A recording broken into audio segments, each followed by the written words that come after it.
کہ ایک مرتبہ سورہ حمد اور 3 مرتبہ سورہ اخلاص کی تلاوت فرما کے بانی عزا خانہ شاہ شہیداں مرحوم سید علی متقی جعفری ابن سید احفاد حسین جعفری اور مرحومہ سیدہ صغیر فاطمہ جعفری بنت سید علی متقی جعفری اور مرحومہ سیدہ بلقیس سلطانہ جعفری بنت سید علی متقی جعفری اور مشہور معروف ماہر تعلیم اور دانشور مرحوم مغفور سید مظفر علی شاہ سابق وائس چانسلر مہران یونیورسٹی اور جملہ مومنین و مومنات کی روحوں کو ایصال فرمائے۔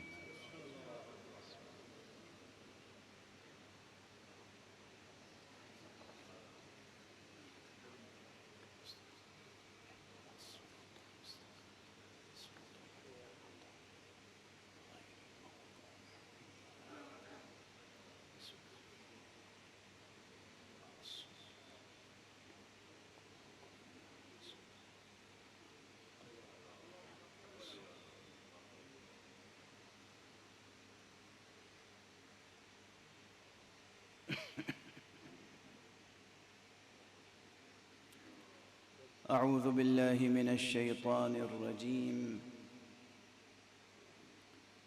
بسم اللہ الرحمن الرحیم الحمد للہ رب العالمین والصلاة والسلام على اشرف الخلائق اجمعین سیدنا وسید الاولین والآخرین حبیبنا وحبیب الہ العالمین امام المرسلین وخاتم النبیین ابی القاسم المصطفى محمد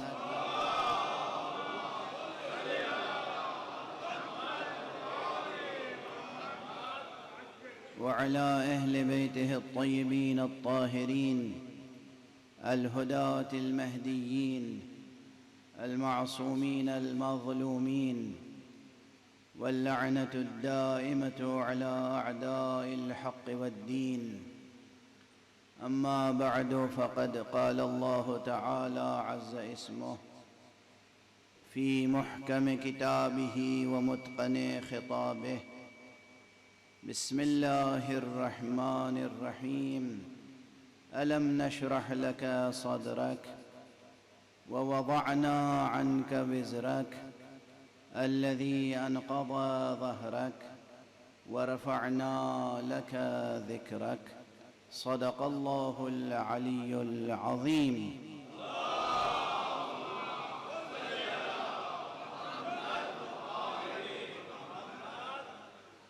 ایک اور بلندر صلوات پڑھیں۔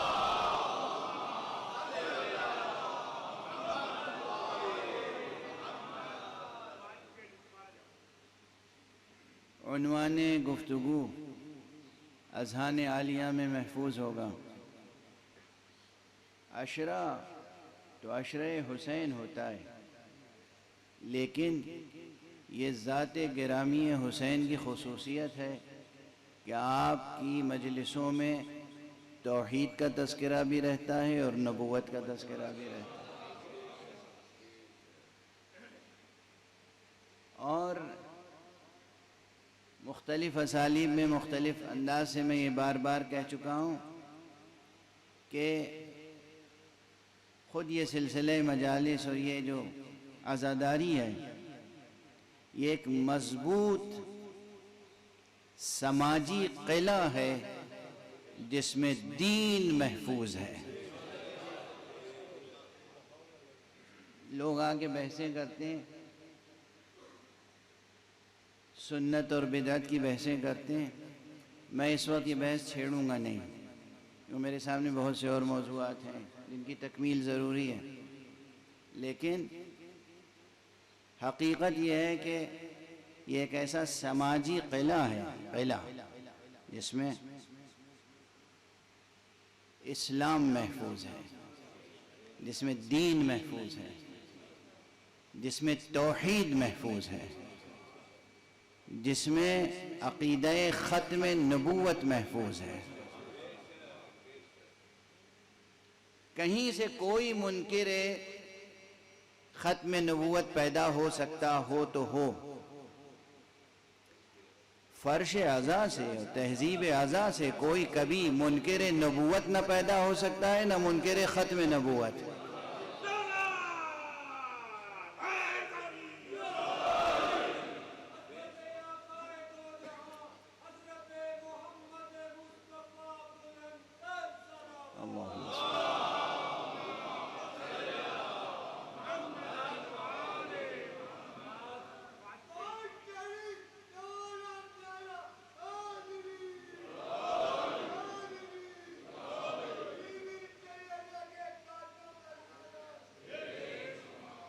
اللہ آپ کو 110 برس کی عمر عطا فرمائے۔ ہم عدد نام گرامی علی، آپ کو اندازہ نہیں ہے، میں خود بہت زیادہ انکریج تو نہیں کرتا ہوں کہ مجلس میں بہت زیادہ نعرے لگیں، لیکن ان نعروں کی اپنی اہمیت بھی ہے اور تاثیر بھی ہے۔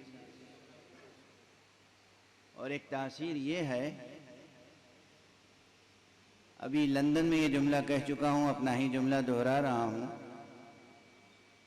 جب آقا ظاہری طور پہ اس دنیا میں موجود تھے نا، امیر المومنین علی ابن ابی طالب علیہ السلام،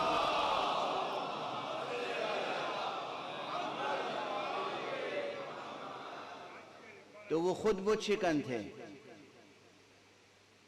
جب ابو طالب کا بیٹا دنیا میں ظاہر بظاہر موجود تھا تو وہ خود بت شکن تھا۔ آج یہ آپ کا نعرہ نہ جانے کتنے بتوں کو توڑ دیتا ہے۔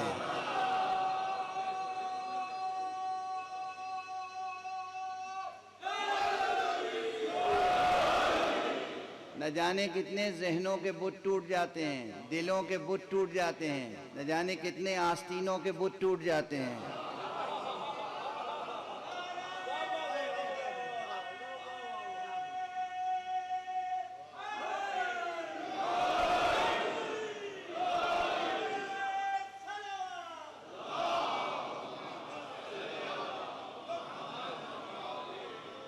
اس نعرے میں وہ تاثیر ہے، ہم نے اپنی آنکھوں سے دیکھا ہے، اپنی آنکھوں سے دیکھا ہے، تو عرض کر رہا ہوں، پیکر باطل پہ ایسا لرزہ طاری ہوتا ہے کہ وہ سنبھل ہی نہیں پاتے بت، ایسا گر کے پاش پاش ہوتے ہیں، اور پھر ایسا ذلیل ہو کہ وہ ان ٹوٹے ہوئے بتوں کے ریزوں کو چنتے پھرتے ہیں کہ نہ پوچھئے۔ بہرحال آپ سمجھ رہے ہوں گے یہ خطیبانہ سخن گستری ہے، ایسا نہیں ہے، ایک تاریخی حقیقت ہے اور ایک تہذیبی حقیقت۔ بہرحال منکرین مقام ختم نبوت کے اوہام باطلہ کی شکست کے لیے بھی یہ نعرہ کافی ہے۔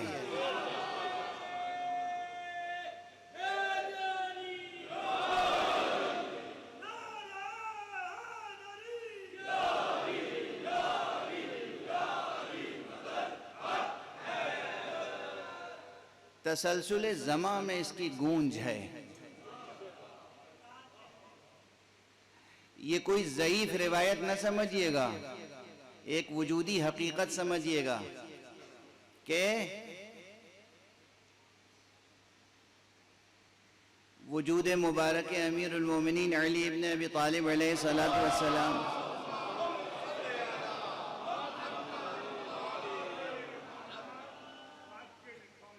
ظاہری وجود سے پہلے بھی ایک گونج تھی نام علی کی، ہر دور میں گونج رہی اور ہر دور میں یہ گونج رہے گی۔ تسلسل زماں کے ساتھ ساتھ، اور تسلسل زماں سے پہلے اور تسلسل زماں کے بعد، یہ تو کل عرض کر چکا نا میں کہ زمانہ کتنا ہی وسیع و عریض ہو، کتنا ہی طویل ہو سلسلہ زماں، مگر ہے متناہی، یعنی محدود۔ زندگی کا کل وقفہ ایک آنے واحد ہے۔ اب یہاں سے گفتگو آگے بڑھے۔ یہ تو محدود وقت ہے نا، وقت کو سمجھنے کے لیے اب ذرا سا اسی بات کو غور کر لیجئے۔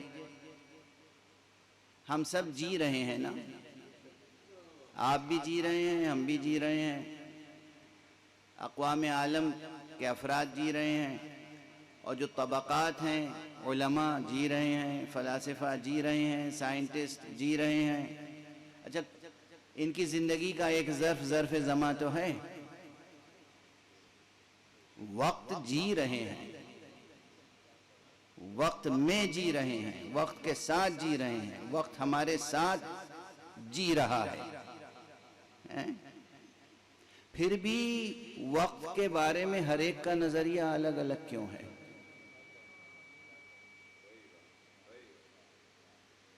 یہ کیا مشکل ہے؟ یہ کیا سبجیکٹیویٹی ہے؟ اس میں کیا موضوعیت ہے؟ کیسی گہرائی ہے؟ ہم سب سانس لے رہے ہیں، اگر یہ گھڑیاں نہ ہوں تو ہماری زندگی ہماری سانسوں سے بھی تو گنی جا سکتی ہے۔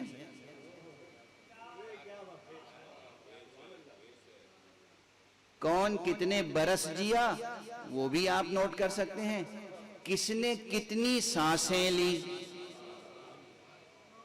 تب بھی عمر کا ایک پیمانہ تو مقرر ہو جائے گا۔ تو ہم سب وقت کا تجربہ کر رہے ہیں، لیکن اس کے باوجود وقت کی تعریف، وقت کی ڈیفینیشن اور وقت کے بارے میں تصورات مختلف ہیں۔ یہ دیکھا آپ نے زندگی کی بو قلمونی، عالم ہستی کی بو قلمونی، ملاحظہ فرمایا آپ نے؟ تو یہ زندگی اور اس کے متعلق اس سے متعلق جو چیزیں ہیں وہ ایسی نہیں ہیں کہ انسان سادگی سے گزر جائے۔ اب جب زمانے سے متعلق گفتگو ہوتی ہے تو ایک طرف تو یہ زمانہ ہے جو گزر رہا ہے، ایک لمحہ آیا گزر گیا، تو وہ جو گزر گیا وہ لمحہ اب موجود ہے نہیں، اب نیا لمحہ آ گیا، وہ گزر گیا، نیا لمحہ آ گیا۔ خود یہ گزرتا ہوا وقت کسی ثابت حقیقت کو اپنے اندر لے کیسے سکتا ہے؟ ایک فلسفیانہ مسئلہ ہے، مشکل مسئلہ ہے۔ جو چیز خود ثابت نہ ہو،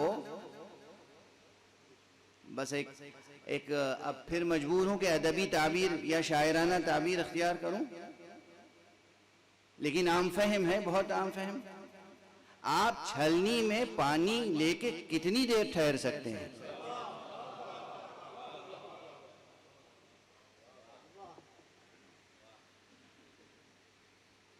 جس چیز میں پانی ٹھہر نہیں سکتا اس میں آپ پانی لے کر کیسے ٹھہر سکتے ہیں؟ سوال ہے اہم، سمجھ میں آ رہی ہے بات؟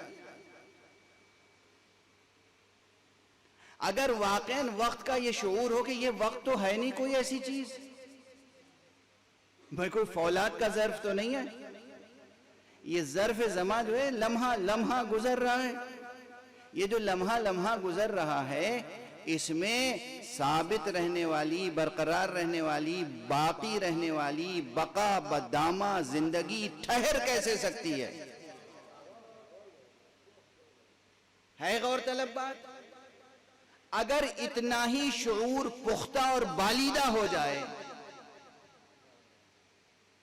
فانی زمان اور باقی زندگی کا تعامل اگر زیر غور آ جائے تو انسان خدا کا انکار نہیں کر سکتا۔ ممکن نہیں ہے کہ انسان خدا کا انکار کرے۔ یہ جتنے ملحدین ہیں، اس لیے کہ یہ سوال بھی آیا میرے سامنے کہ آپ تو نبوت و ختم نبوت کی بحث لیے بیٹھے ہیں، آج کل تو ہر ایک کھڑا ہوتا ہے اور وہ خدا ہی کا انکار کر رہا ہے۔ انکار حضرت حق سبحانہ و تعالی ممکن نہیں ہے۔ کل بھی یا پرسوں بھی عرض کیا تھا اور آج پھر اس کانٹیکس میں کہہ رہا ہوں، اس چیز پہ غور کر لیجئے کہ آپ معجزے کے قائل ہوں یا نہ ہوں۔ اگر آپ کے سامنے کوئی چھلنی میں پانی لے کے کھڑا ہو اور اس میں سے ایک قطرہ بھی پانی نیچے گر نہ رہا ہو، تو آپ یہ کہنے پہ مجبور ہوں گے نا کہ یہ تو بڑا معجزہ ہے.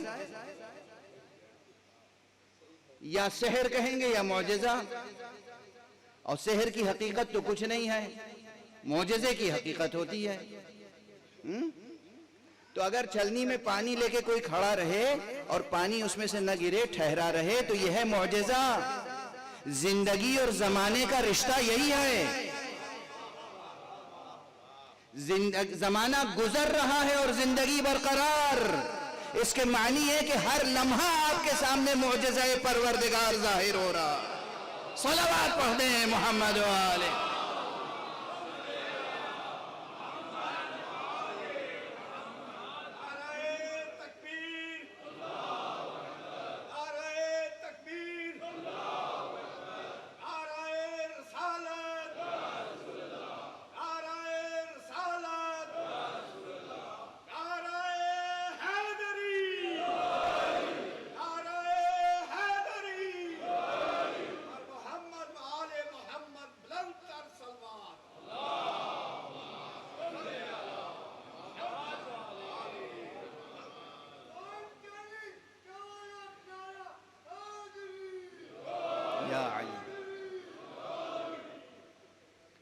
وہ خدا اپنی جگہ ہے برقرار، چونکہ وہ ثابت ہے، وہ دائم ہے، وہ قائم ہے، وہ حی ہے، وہ قیوم ہے. اس لیے اس کے لطف سے اور اس کی چشم کرم سے ہر چیز موجود ہے. اس کی مشیت ہے تو شے ہے، اس کی مشیت نہ ہو تو شے نہیں. ہر شے کا وجود اس کی مشیت پر ہے.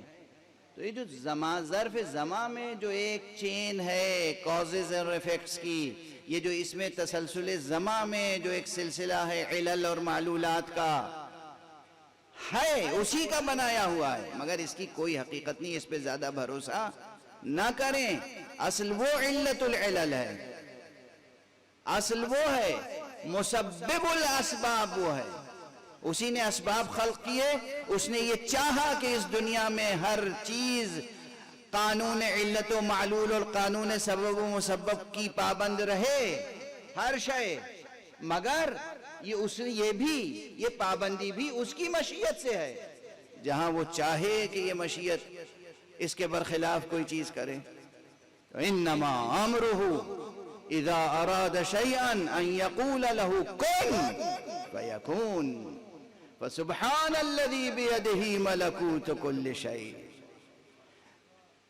ہر شے کی تمام تر قوت قدرت اسی کے ہاتھوں میں ہے.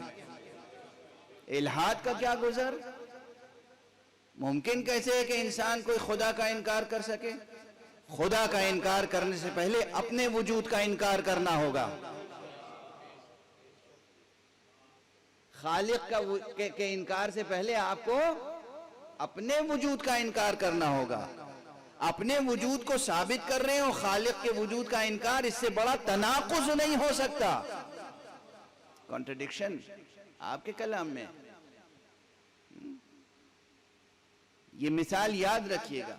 اور وہ خدا، وہ حی و قیوم ذات گرامی جو زمانے کے ظرف کی بھی خالق ہے، وہ کتنا ہی طویل سلسلہ زماں ہو، مگر اس پورے سلسلہ زماں پر کسی ایک صاحب خاتمیت کو اقتدار بخش دے تو یہ چیز ہرگز قابل استعجاب نہیں ہے. خدا کو جب قبول کر لیا آپ نے تو پھر اس میں کسی تعجب کی گنجائش نہیں ہونی چاہیے کہ ایک ہی ہے خاتم النبیین. نبوت اسی سے شروع ہوئی، اسی پر ختم ہوئی. حقیقت نبوت منحصر ہے ذات مصطفیٰ صلی اللہ علیہ وآلہ وسلم میں.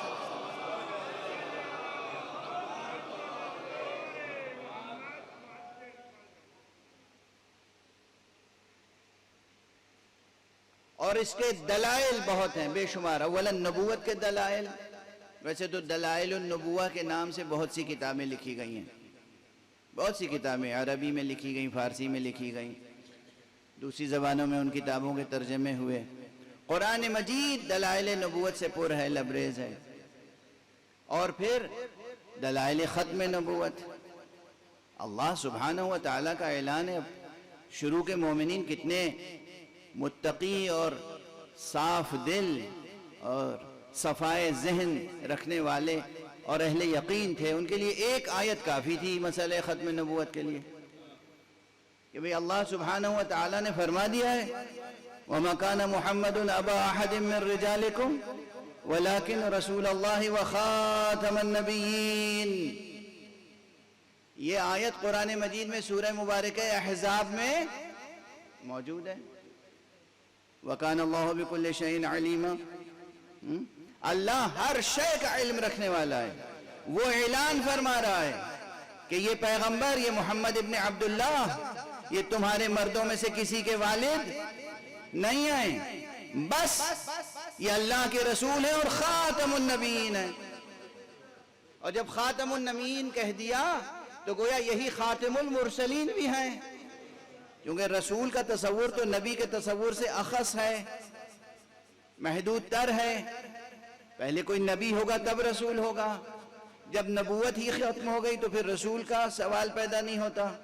یہی خاتم النبیین ہے، یہی خاتم المرسلین ہے، یہی امام النبیین ہے، یہی امام المرسلین۔ ہم کیوں کہتے ہیں امام المرسلین؟ معنوی اعتبار سے، علمی اعتبار سے، عرفانی اعتبار سے، ہر لحاظ سے امام ہیں۔ کائنات ہستی کے امام مصطفیٰ صلی اللہ علیہ وآلہ وسلم۔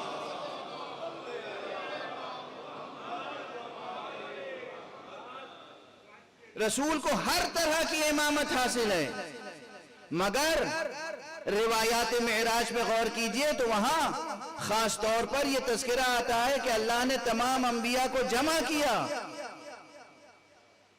آدم تا خاتم سب جمع ہیں، آدم ہیں، نوح ہیں، ابراہیم ہیں، موسیٰ ہیں، عیسیٰ ہیں علیہم السلام۔ صلوات پڑھ دیجئے محمد۔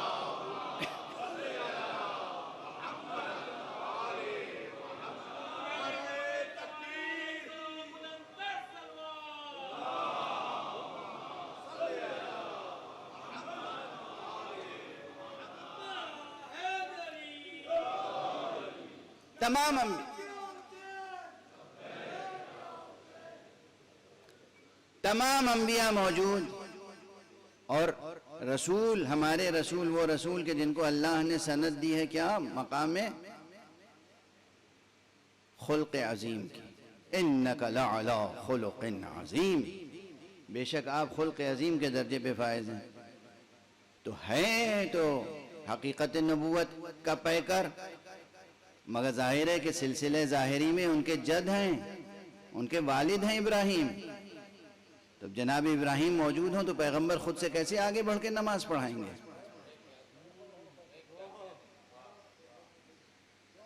یہ مشکل ہے نا۔ ویسے تو سبھی ان سے سابق ہیں، سبھی ان سے پہلے گزرے ہیں۔ الفضل للمتقدم، جو پہلے گزرا ہو اس کا فضل و شرف اپنی جگہ۔ آدم بھی قابل احترام، نوح قابل احترام، تمام، لیکن ابراہیم بطور خاص، کیونکہ جناب ابراہیم نبی بھی ہیں، رسول بھی ہیں، امام بھی ہیں، خلیل اللہ بھی ہیں۔ کتنے شرف جناب ابراہیم کو حاصل ہیں، اور براہ راست جد پیغمبر، والد پیغمبر ہیں، وہ بھی موجود، اس لیے پیغمبر اپنی جگہ کھڑے ہوئے تھے۔ جبرائیل آئے اور انہوں نے پیغمبر کا ہاتھ پکڑا، کہا تشریف لائیں، نماز آپ پڑھائیں گے۔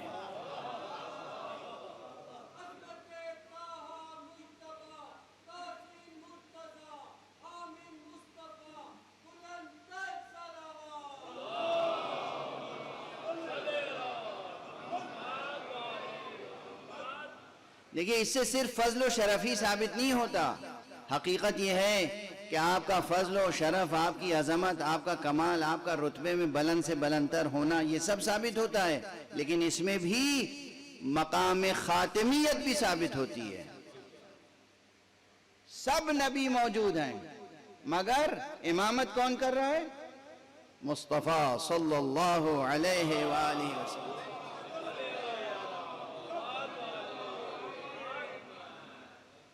اب ایک پورا مکتب ہے جو آیات کے مفاہیم و مصادیق میں بھی بحثیں کرتا رہتا ہے اور احادیث کا انکار کرتا رہتا ہے، اور احادیث کے مدلولات میں بحث ہوتی ہے۔ میں جانتا ہوں ان سب مطالب کو اور بہت غور سے سنتا ہوں اور پڑھتا ہوں، خاص طور سے جو معترضین خدا پر، نبی پر اعتراض کرتے ہیں، دین اسلام پہ اعتراض کرتے ہیں، قرآن مجید پہ اعتراض کرتے ہیں، ان سب کے اعتراضات بہت غور سے پڑھتا ہوں اور سنتا ہوں اور غور کرتا ہوں۔ ایسا نہیں ہے کہ میں غور نہ کرتا ہوں، لیکن اس کے بعد نتیجہ یہ حاصل ہوتا ہے کہ وہ کچھ بھی نہیں ہے سوائے حرف باطل کے، حرف باطل۔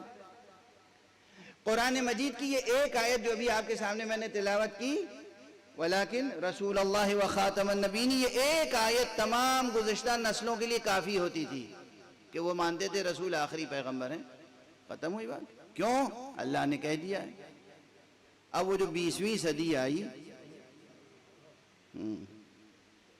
اس میں لوگ مفکر پیدا ہونے لگے اور دانشور اور روشن فکر،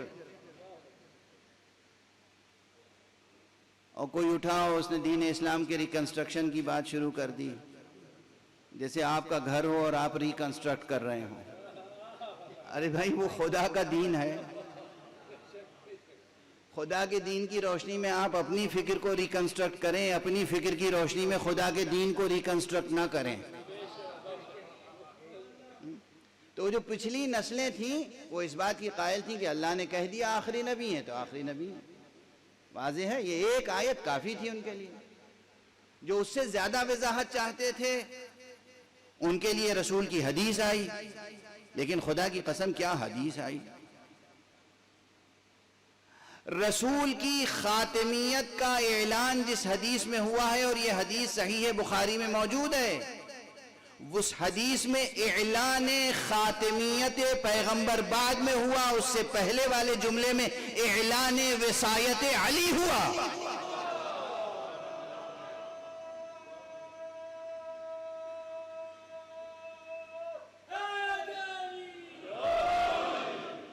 اسی لیے میں عرض کیا کرتا ہوں کہ مقام ختم نبوت کی سب سے بڑی مہر تو علی ابن ابی طالب کی ذات گرامی ہے۔ یہ صحیح بخاری میں حدیث ہے، اور اب یہ تو ایک معیار کی بات ہے، معیار مان لیا گیا ہے، اس لیے حوالہ دیتا ہوں۔ اگر اس میں نہ بھی ہوتی اور حدیث صحیح ہوتی تو حدیث صحیح ہے۔ بہت سی صحیح حدیثیں اس انتخاب میں نہیں آئیں تو کیا ہم اسے نہ مانیں؟ وہ تو ایک انتخاب ہے نا، لاکھوں میں سے کچھ حدیثوں کا انتخاب، تو یہ انتخاب ہی تو رہے گا۔ یہ انتخاب اس بات پہ دلیل نہیں ہوگا کہ اس کے علاوہ جو کچھ ہے وہ سب اب ضعیف ہو گیا۔ یہ غلط علمی روش ہوگی۔ صحیح علمی روش یہ ہے کہ بھئی یہ انتخاب ہے اور ایک فرد کا انتخاب ہے۔ اجماع اور شورا پر یقین رکھنے والے ایک شخص کے انتخاب پر کیسے اتنے بڑے فیصلے کر سکتے؟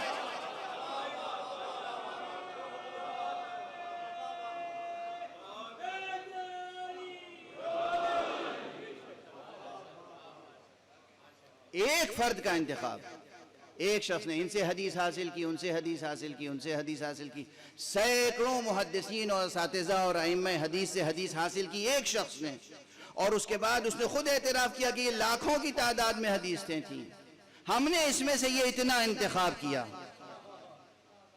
تو اب اس ایک فرد کے انتخاب پر باقی تمام سرمایہ قربان تو نہیں کیا جا سکتا۔ کیا یہ فرد، یہ ایک واحد فرد آپ کی نگاہ میں معصوم ہے؟ معصوم ہے؟ ان کا فیصلہ ہے، یہ جسے کہہ دیں صحیح وہ صحیح اور اس کے علاوہ وہ صحیح نہیں ہے۔ امت میں اور کتنے افراد ہیں، علماء، متقین، محدثین، مفسرین، محققین. تو بہرحال لیکن ایک معیار مان لیا گیا، تو میں بھی اس کا حوالہ دیتا ہوں کہ حضور علیہ الصلوۃ والسلام نے امیر المومنین علی ابن ابی طالب علیہ الصلوۃ والسلام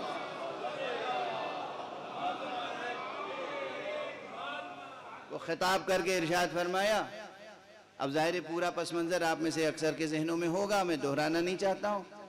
کوئی ایک موقع تھا کہ جب آپ نے یہ فرمایا، اور ہماری تحقیق یہ کہ ایک سے زائد مرتبہ فرمایا، یا علی انت منی بمنزلت ہارون من موسیٰ الا انہ لا نبی بعدی. اے علی تمہاری منزلت میری نسبت سے وہی ہے جو ہارون کی نسبت موسیٰ کی ذات سے تھی، بس یہ ہے کہ میرے بعد نبوت نہیں ہے. تو میں نے صحیح کہا تھا نا، عبارت یہی ہے نا، الا انہ لا نبی بعدی بعد میں ہے. اس کے معنی یہ ہے کہ وصایت علی برہان مقام خاتمیت ہے. صلوات پڑھ دیں محمد والے.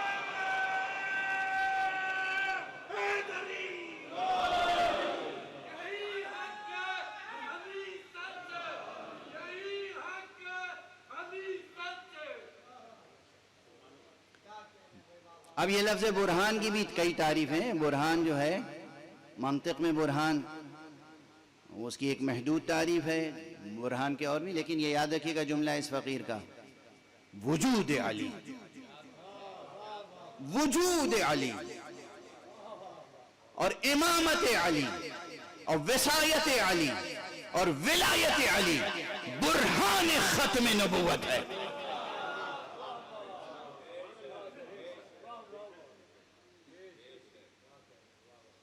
اور اسی لیے یہ بھی یاد رکھیے گا، جیسے ابھی میں عرض کر رہا تھا کہ جس طرح حقیقت توحید وحدانیت مخصوص ہے ذات خدا کے لیے،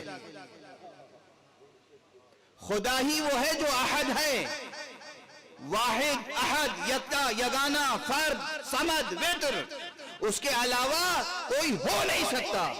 شبہ ابن کمونہ کی کوئی گنجائش نہیں ہے. اہل فن ہوتے تو پھر شبہ ابن کمونہ پہ گفتگو ہوتی. خدا ایک ہی ہے، اور اسی طرح حقیقت نبوت پوری منحصر ہے ذات مصطفیٰ میں، لیکن اس کے مظاہر بہت ہیں. آدم بھی اس کا ایک مظہر، نوح بھی اس کا ایک مظہر، ابراہیم بھی اس کا ایک مظہر، موسیٰ بھی اس کا ایک مظہر. یہ سب نبی ہیں، یہ سب نبی ہیں، جبکہ حقیقت نبوت منحصر ہے ذات مصطفیٰ میں. بالکل یہی کیفیت پھر ان کے وسیع کی ہے کہ حقیقت ولایت منحصر ہے ذات علی میں. اسی لیے خدا کی قسم کہیں بھی کسی بھی تعلق سے ولایت کا عنوان زہر بحث آئے تو ذہن صرف ایک ذات کی طرف جاتا ہے، علی. علی کا تصور جب تک قائم نہ ہو، ولایت کی اصل اور ولایت کی فرع کوئی چیز اسٹیبلش نہیں ہوتی. حالانکہ اصل ولی تو اللہ سبحانہ و تعالی ہے. وہ مشہور جو آیت ہے اس میں بھی یہی ہے، آپ میں سے ہر ایک کو یاد ہوگی، اور اگر یاد نہیں ہے تو یاد ہونی چاہیے. ایک مومن کے نگین دل کا نقش ہے، انما ولیکم اللہ ورسولہ والذین آمنوا الذین یقیمون الصلاة ویؤتون الزکاة وہم راکعون. تو اس میں سب سے پہلے کس کی ولایت کا تذکرہ ہے؟ حقیقت ولایت منحصر ہے کس ذات میں؟ اللہ اللہ اللہ. اللہ کی ذات پاک ولی ہے اصل میں. اچھا اسے یوں سمجھ لیجئے، بات آ گئی تو اصل یہ حقیقت ہستی کیا ہے، یہ وجود کیا ہے؟ یہ وجود ہوتا اگر اللہ موجود نہ ہوتا؟ اصل وجود تو اللہ کا ہے، چونکہ وجود اس کی ذات میں منحصر ہے اور اس کے قبضہ قدرت میں ہے، تو وہ جسے وجود دے گا وہی موجود ہوگا۔ اس کے علاوہ کہیں سے کوئی کسی بازار سے وجود لے کے نہیں آ سکتا۔ یہ وجود کہیں نہیں بکتا بازار میں، نہ اس دنیا میں، نہ مریخ پر، نہ چاند پر، نہ مشتری پر، کہیں وجود کا بازار نہیں ہے۔ وجود اللہ جسے وجود دے گا وہی موجود ہوگا۔ اسی طرح جب اللہ نے ولایت بھی اپنی ذات میں منحصر کر لی، انما ولیکم اللہ، بس تمہارا ولی اللہ ہے، تو اب اللہ کے علاوہ کوئی ولی ہو ہی نہیں سکتا جب تک کہ خود اللہ اسے ولی نہ بنائے۔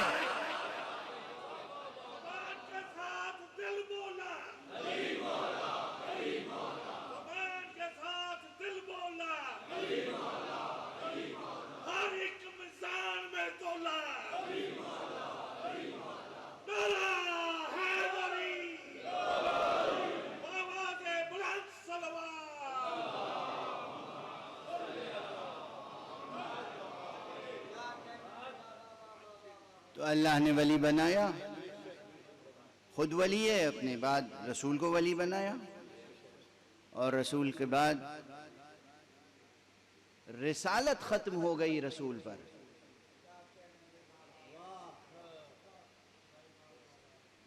جو لوگ بحثیں کرتے ہیں میری سمجھ میں نہیں آتا کیوں کرتے ہیں، کس لیے کرتے ہیں۔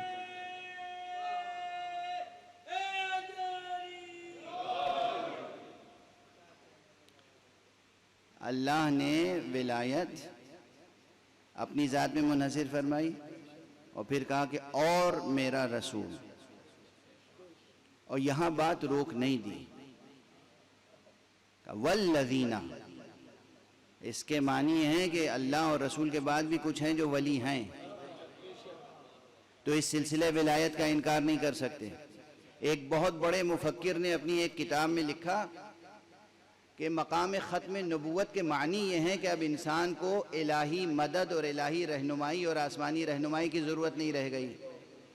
اگر اللہ اور اللہ کے اس رسول کے بعد کسی قسم کی آسمانی ہدایت اور رہنمائی اور مدد کی ضرورت باقی نہیں رہ گئی تھی تو والذین آمنوا الذین یقیمون الصلاۃ ویؤتون الزکاۃ وہم راکعون، یہ فقرہ کس لیے ہے قرآن مجید میں؟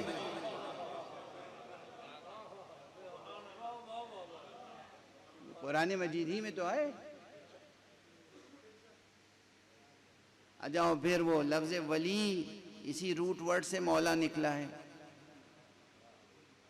حالانکہ لفظ مولا میں اور بھی بہت سی بحثیں ہیں، بعض ایسی بحثیں جو شاید آپ کے گوش مبارک تک اب تک نہ پہنچی ہوں، تو انشاءاللہ کل یا پرسوں کی گفتگو میں وہ بھی گزارش کروں گا کہ لفظ مولا سے متعلق کتنی باتیں ہیں۔ لیکن بہرحال یہاں پر پھر سمیٹ کے گفتگو ایک نقطے پر لے آؤں، اللہ ہے، اللہ کے وجود کا انکار نہیں کیا جا سکتا، اللہ نے انبیاء کا سلسلہ قائم کیا، اللہ کی طرف سے جو نبی آئے ان میں سے کسی ایک کا بھی انکار نہیں کر سکتے آپ، ہر ایک کو تسلیم کرنا پڑے گا، ہر ایک کا احترام رکھنا پڑے گا، ہر ایک کی حرمت رکھنی پڑے گی۔ اور یہ جو ہمارے شعراء اور ادباء اور خطباء ماشاءاللہ انبیاء کے درمیان موازنہ کرتے ہیں، یہ موازنہ اس قدر آزادانہ طور پر نہیں ہونا چاہیے، جس کا جو مرتبہ ہے وہ محفوظ رہنا چاہیے۔ موازنہ کرنے کا وہیں تک حق ہے جہاں تک موازنہ قرآن مجید اور احادیث کے مطابق ہو۔ یہاں اس موازنے میں آپ کو اپنے شاعرانہ جذبات یا تخیلات کے تصرف کا حق نہیں ہے۔ بات آپ کے گھر اور آپ کے عزیزوں، آپ کے رشتہ داروں، آپ کے خاندان والوں کی نہیں ہے، بات اللہ اور آل اللہ کی ہے، بات اللہ اور اہل اللہ کی ہے، بات انبیاء اور مرسلین کی ہے۔ تو وہاں بہت احتیاط سے کام کرنا ہوگا، بہت احتیاط سے زبان کھولنی ہوگی، بہت احتیاط سے۔ اللہ ہے، نبیوں کا سلسلہ ہے، نبیوں کا سلسلہ کا اختتام ہوا خاتم النبیین پر، اور اس کے بعد سب کچھ ختم نہیں ہو گیا، پھر اس کے بعد ولایت کا سلسلہ ہے۔ اب یہ نہیں ہے کہ جو چاہے خود کو ولی اعلان کر دے. ویسے تو آپ کو اندازہ نہیں کتنے لوگ مچلتے رہتے ہیں ابھی بھی اپنی نبوت کا اعلان کرنے کے لیے. بہت سے لوگ ہیں، اس ملک میں ہیں، اس ملک میں ہیں، آس پاس پڑوس پتہ نہیں کہاں. کچھ لوگ یہاں سے جا کے امریکہ چلے گئے، آسٹریلیا چلے گئے، کینیڈا چلے گئے. بس نہیں چلتا ان کا اور ان کے چاہنے والوں کا کہ بس اعلان کر دیں کہ یہ نبی ہیں. بس اس لیے نہیں چلتا کہ انہیں معلوم ہے کہ یہ امت زندہ ہے. کر کے دیکھو نبوت کا اعلان، ادعا، مسیلمہ کذاب کی فہرست میں رہو گے.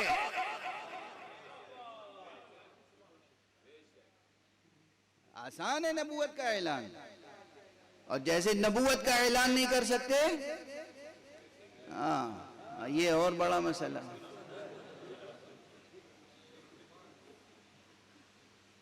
یہ تو آپ اب آگے کیا کہیں؟ کچھ دیر خاموش رہیں تاکہ نگاہوں میں تقریر جاری رہے. آپ کی ذہانتوں پہ بھروسہ کر لیں. خدا کی قسم، اللہ جسے ولایت عطا نہ کرے وہ ولی نہیں ہو سکتا. جس طرح ساری دنیا مل کے کسی بت کو خدا نہیں بنا سکتی،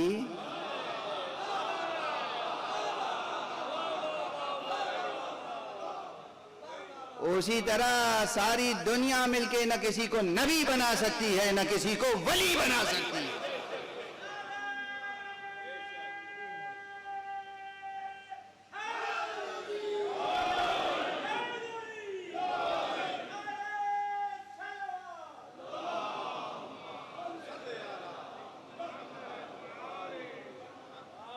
نبوت اپنے تمام مفہوم میں ختم ہو چکی. نبوت اپنے تمام شؤون کے ساتھ تمام ہو چکی. اب کوئی نبی آ ہی نہیں سکتا. اب کوئی نبی نہیں آ سکتا. مقام ختم نبوت برقرار، اس لیے کہ مقام ختم نبوت کے گرد ایک مضبوط قلعہ بنا دیا اللہ نے. اس قلعے میں 12 دروازے ہیں.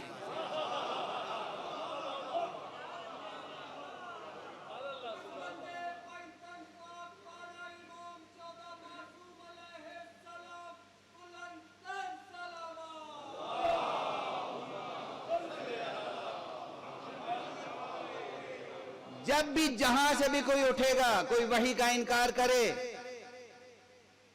اگر براہ راست نہ کرے بالواسطہ کرے، جس اعتبار سے کرے، کوئی وحی پہ اعتراض کرے، وحی کا انکار کرے، کوئی کتاب خدا میں تناقض پیدا کرے، کہے کتاب خدا میں تضادات ہیں اس لیے خدا کی کتاب نہیں ہو سکتی، تو اس قلعے کے ایک دروازے سے آواز آئے گی. پہلے سے لے کے 11ویں اور 12ویں تک سلسلہ دیکھ لیجئے. وہ 11ویں امام کا سب سے بڑا معجزہ یہ ہے، سب سے بڑی خدمت یہ ہے کہ آپ کے دور میں ایک شخص قرآن مجید پر اعتراضات کر رہا تھا اور دنیا اسے علامہ سمجھ رہی تھی. آج بھی ایسے لوگ ہیں نا، 100 200 یا 1000 2000 کسی کے فالوور ہو جائیں اور کہنے لگے واہ واہ سبحان اللہ. اور یہ سب فالوورز کون ہیں؟ بیچارے بے سواد. واقعی ترس آتا ہے، بیچارے بے سواد. اردو انہیں صحیح پڑھنی نہیں آتی، عربی صحیح پڑھ نہیں سکتے، سمجھ نہیں سکتے، اور چیزیں بھی نہیں. اپنے کاروبار میں مشغول ہیں لوگ، رواں دواں زندگی ہے. رجوع کر لیا آپ کی طرف، آپ نے بڑی آسان دل لبھانے والی ہر شخص کی من پسند بات کہہ دی. لوگوں نے کہا واہ بہت اچھا، جو میں چاہتا ہوں آپ نے ویسے ہی جواب دے دیا، بہت اچھا، کیا کہنا، سبحان اللہ.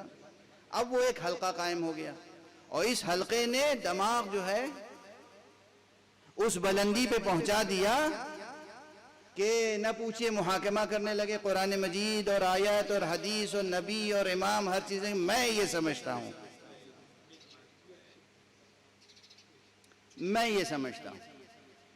تو بعض فقروں سے ایسا لگتا ہے کہ وہ یا ان کے چاہنے والے تو یہ چاہتے ہیں کہ بس ان کے نبی ہونے کا اعلان کر دیں. لیکن یاد رکھیے، کر کے دیکھ لیجئے، شوق پورا کر لیجئے. ہم رکاوٹ نہیں بنتے؟ بڑا اچھا خوبصورت جملہ کہہ دیا انہوں نے کہ جنت میں اور وسعت پیدا ہو جائے گی۔ ارے وہ تو پہلے ہی سے محروم جنت ہے، محروم بہشت ہے۔ جو علی سے منحرف ہوا، اللہ اور اللہ کے رسول کا وعدہ ہے علی سے کہ تمہارے دشمن کو ہم جنت میں جگہ نہیں دیں گے۔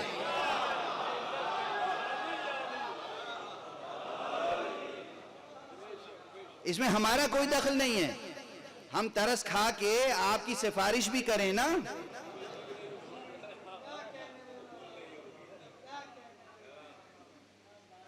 ہم ترس کھا کے آپ کی سفارش بھی کریں تو ہماری سفارش کہیں نہیں پہنچے گی۔ یہ اللہ کا وعدہ ہے، اللہ کے رسول کا وعدہ ہے علی سے کہ تمہارے دشمن کو ہم جنت میں جگہ نہیں دیں گے۔ اگر اللہ اور اللہ کے رسول کے وعدے اور اعلان کا بھی پاس و لحاظ نہیں ہے تو آپ کتنے بڑے مسلمان ہو، فہرست کہیں اور آپ کا نام کسی اور فہرست میں نظر آئے گا۔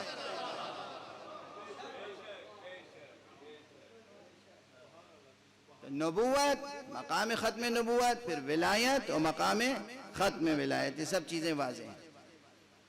کوئی نبوت پہ اعتراض کرے، وحی کے نزول پہ اعتراض کرے تو جواب ملے گا اسی قلعے سے، اور کوئی قرآن مجید پہ اعتراض کرے، قرآن مجید پہ تناقض و تضادات دکھائے تو امام حسن عسکری اٹھ کھڑے ہوں گے۔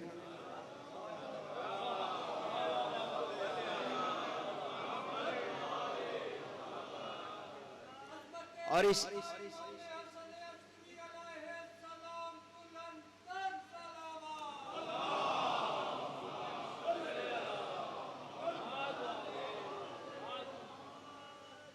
اب بس ایک جملہ عرض کر دوں اور گفتگو آگے بڑھا دوں، آج کی گفتگو یہیں روک دوں۔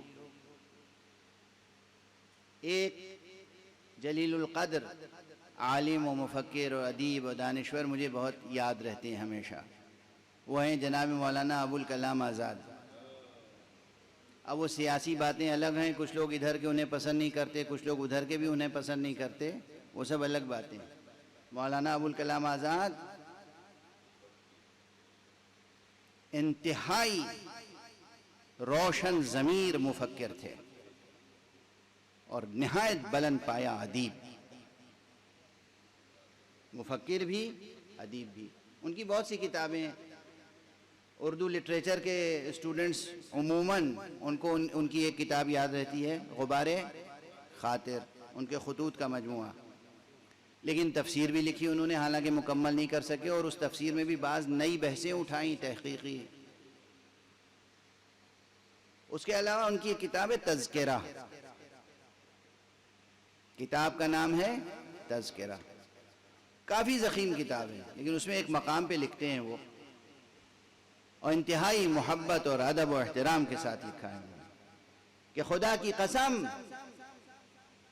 توحید پر، دین پر، اسلام پر، میں اپنے ترجمے گویا سے بھی ترجمہ سمجھیے، ان کی عین عبارت اس وقت مجھے یاد نہیں ہے، رٹی ہوئی تو نہیں ہے، کہتے ہیں اسلام پر، توحید پر اور ان مطالب پر جتنے بھی اعتراضات قیامت تک ہو سکتے ہیں، ذرا یقین دیکھیے گا ایک شخص کا، قیامت تک جتنے بھی اعتراضات ہو سکتے ہیں، ان سب کے جوابات حضرت امام محمد باقر اور امام جعفر صادق علیہم السلام کے حامل ہیں۔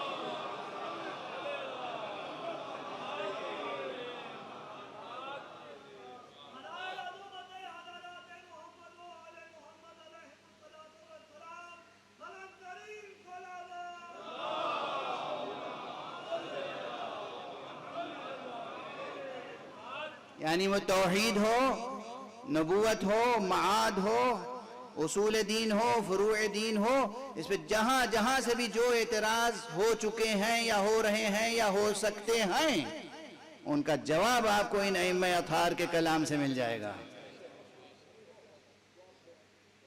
اب آپ سمجھیے کہ تسلسل زماں میں ختم نبوت ذات مصطفیٰ میں کیوں منحصر ہے، اور ذات مصطفیٰ کے بعد یہ امامت کی بارادری کیوں ضروری ہے۔ ایک صلوات پڑھ دیجئے محمد۔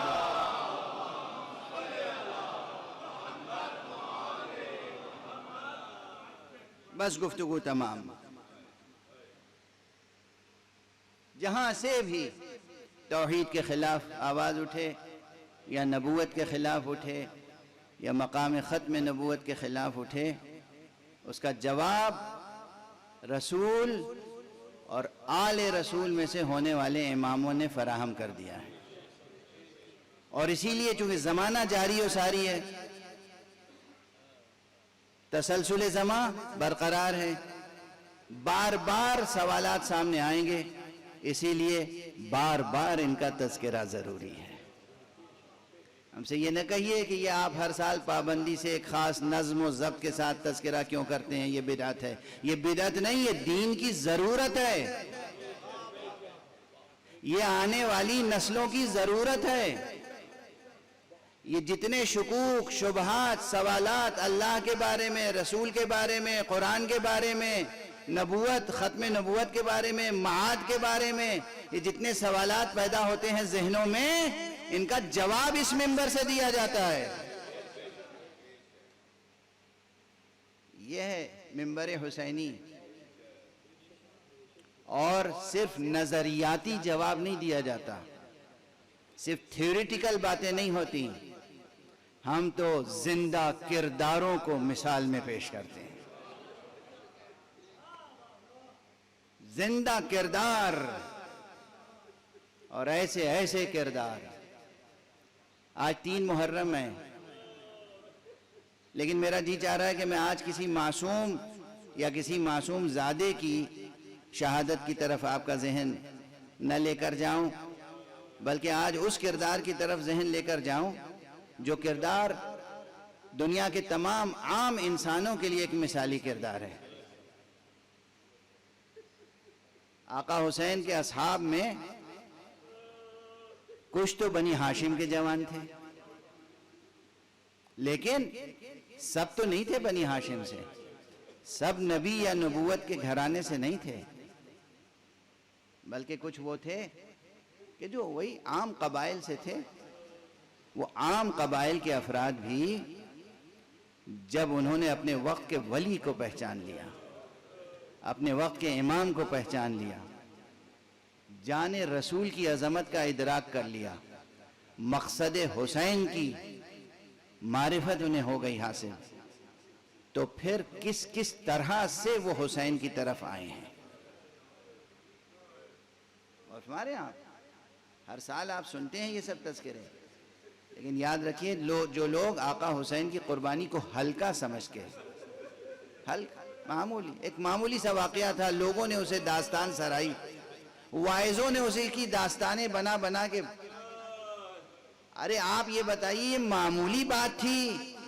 آقا حسین کا واقعہ معمولی واقعہ تھا کہ حر اپنی سلطنت و اپنے اقتدار کی تمام سہولتوں کو ٹھوکر مار کے آقا حسین کی خدمت میں آ گیا۔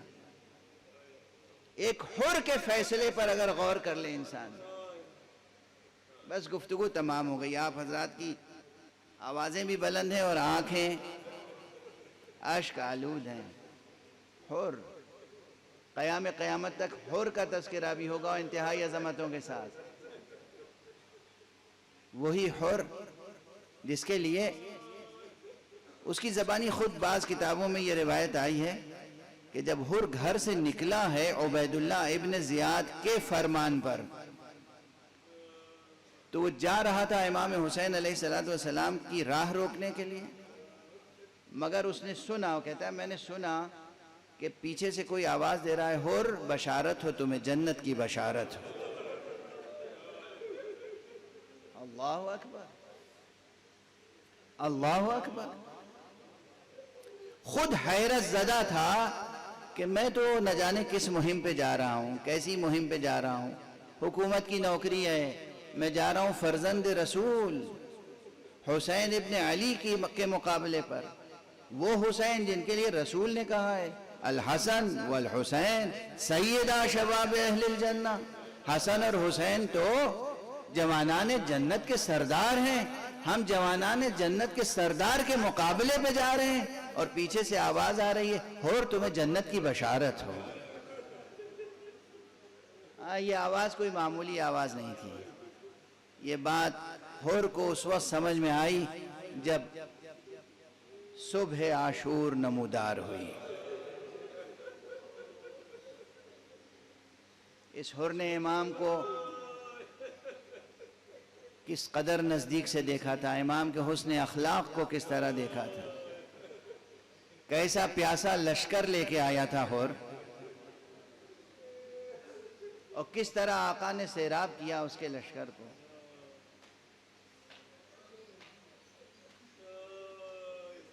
یہ سب اس نے اپنی آنکھوں سے دیکھا تھا. اور اسی لیے جب 7ویں محرم سے خیام حسینی سے آواز بچوں کی بلند ہوئی، العطش العطش،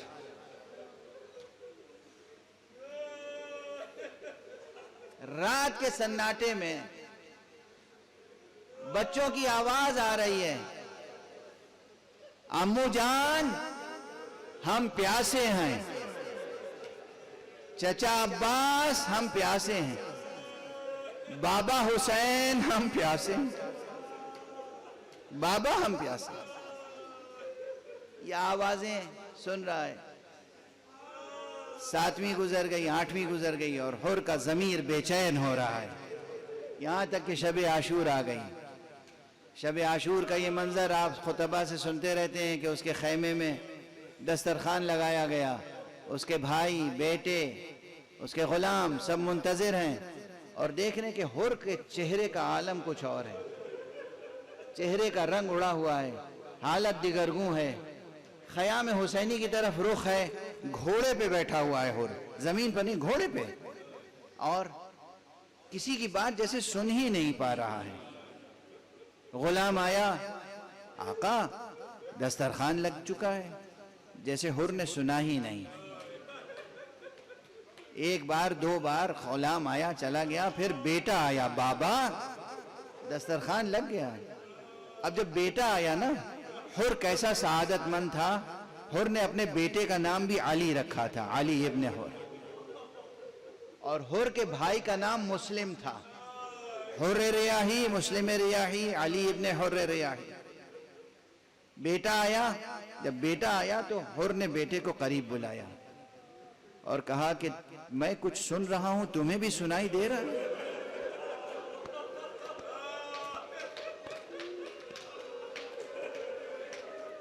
بس بیٹے نے سر جھکا لیا. حر نے کہا میں پوچھ رہا ہوں، تمہیں کچھ سنائی دے رہا ہے؟ کہا بابا خیام حسینی سے چھوٹے چھوٹے بچے العطش العطش کی آواز بلند کر رہے ہیں. کہتے، اس نے کہا علی میرے بیٹے حسین کے بچے پیاسے رہیں، بھوکے رہیں، اور ہمیں تم دسترخوان پر لے کر جانا چاہتے.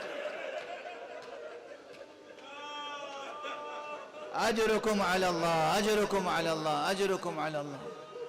مجلس ہو گئی، آپ کی آوازیں بلند ہیں، معال مجلس حاصل ہو گیا.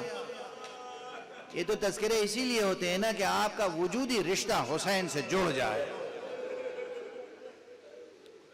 اس پیکر حق سے ہمارا رشتہ ہمیشہ برقرار رہے.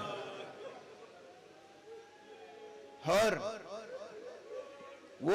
یہ شب عاشور جو تھی اس نے بھی بھوک اور پیاس کے عالم میں گزاری. اب روایتوں میں اختلاف ہے، تاریخ کی کتابوں میں تو بہت کچھ اختلاف ہے، میں اسی لیے تاریخ نہیں پڑھا کرتا.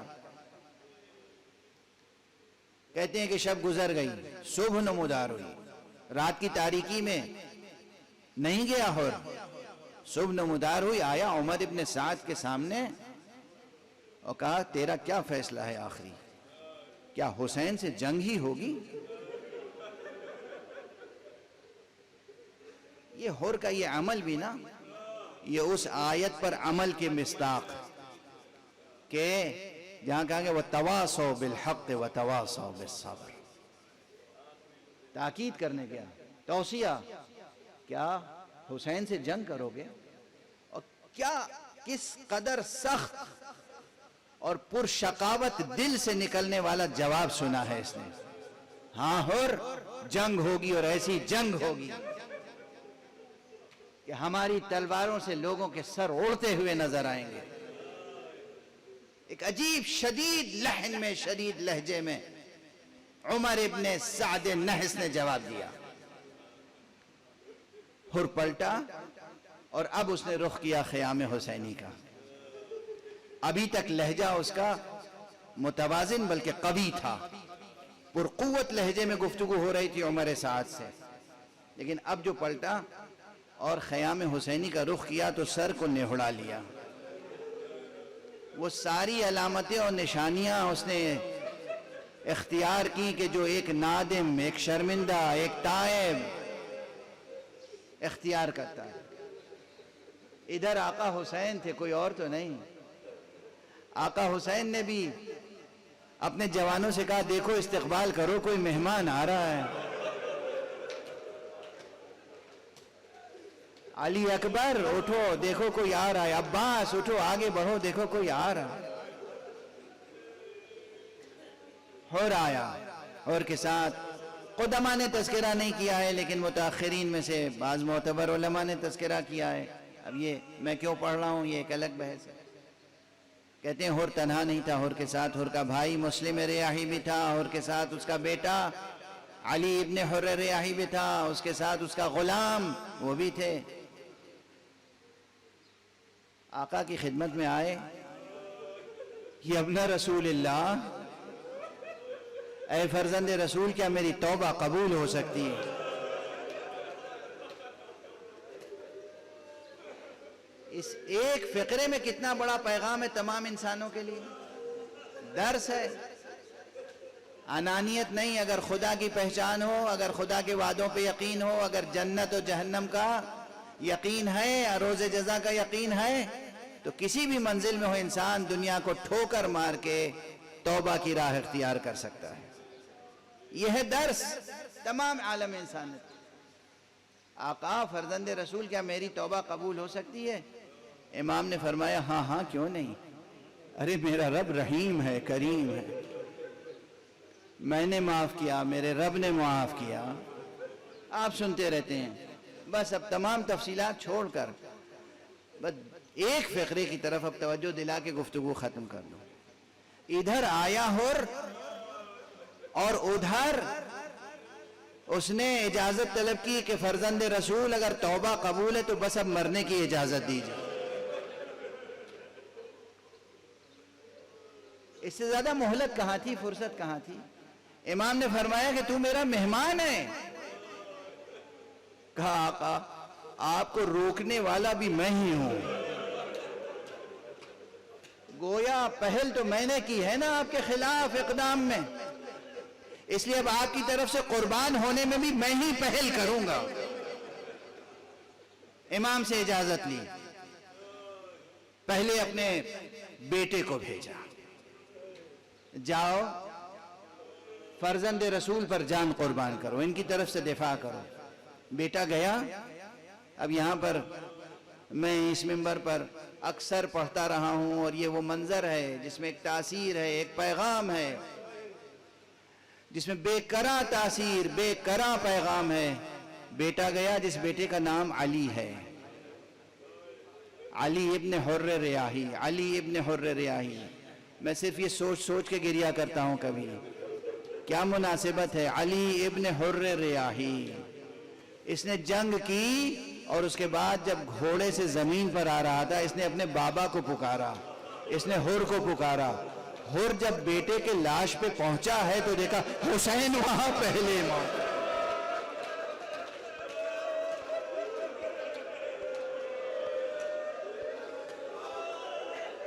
حر تڑپ گیا. حر نے کہا فرزند رسول گنہگاروں پر یہ احسان، یہ کرم.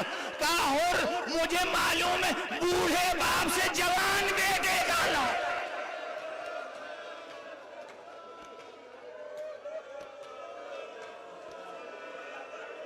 میں کہوں گا حر یاد رکھنا یہ احسان حسین. تمہارا جوان بیٹا جب دنیا سے جا رہا تھا حسین آ گئے تھے. بس چند ساعتوں کے بعد اب علی ابن حر نہیں، علی ابن حسین، علی اکبر کا لاشا ہوگا اور حسین لاشے پہ پہنچیں گے اور آواز دیں گے ارے بنی ہاشم کے بچوں آؤ حسین کی مدد کرو علی اکبر کا لاشا. انا للہ و انا الیہ راجعون انا للہ و انا الیہ راجعون انا للہ و انا الیہ راجعون رضا بقضائہ و تسلیما لامرہ. پروردگار ہمیں علوم قرآن اور معارف اہل بیت سے آشنا فرما. پروردگار ہمارے سینوں میں ہمارے دلوں میں ہمیشہ چراغ توحید روشن رہے. ہمارے ہاتھوں میں ہمیشہ دامان ختم نبوت رہے. ہمارے قدم ہمیشہ صراط مستقیم ولایت پر گامزن رہیں. پروردگار ملت مسلم ایران پر کرم فرما. ان کے شہداء کے درجات کو شہداء کربلا کے طفیل میں بلند سے بلندر فرما. پروردگار اس قوم کو صبر و شجاعت اور ہمت اور حوصلہ عطا فرما. پروردگار دنیا میں جہاں جہاں بھی یہی یزیدی کردار ہیں انہیں نیست و نابود فرما. پروردگار دست ظالم کو کوتاہ فرما. پروردگار مقام معظم رہبری کی ہمت اور حوصلے میں اور اضافہ فرما. ان کی حفاظت فرما. تمام مراجع کرام کی حفاظت فرما. علماء کی حفاظت فرما. ملت اسلامیہ کو تہذیب آل محمد کے سانچے میں ڈھال دے. پروردگار اپنے ولی آخر کو اذن ظہور عطا فرما اور ان کے ہاتھوں سے اپنی رحمت و رافت و عدالت کا پرچم لہرا دے.